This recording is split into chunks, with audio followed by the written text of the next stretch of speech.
বলুন। হ্যাঁ, সাদা কুর্তি 1000 টাকা দিয়েই তো কিনেছিলে। 8 মাস ধরে ওটা আলমারিয়ে পড়ছে। ম্যাডাম নতুন নতুন জামা কিনবে সব আলমারিয়ে পোষার জন্য। কিন্তু তোর এখন সাদা কুর্তি কি হবে? হ্যাঁ, হোলি আসছে তো, হোলি আসছে তো। আচ্ছা, সবাই সাদা কুর্তি পরছে।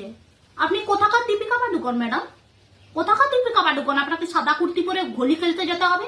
এত পয়সা তোর বাপের? 1000 টাকার কুর্তি পরে তুই খেলতে যাবি, হোলি খেলতে যাবি? দীপিকা পাডুকোন ইতনা মশা কি हुआ है? মানে নাচবেন নাকি রিল বানাবেন? তো রিলে না কেটায় আগুন ধরিয়ে দিব।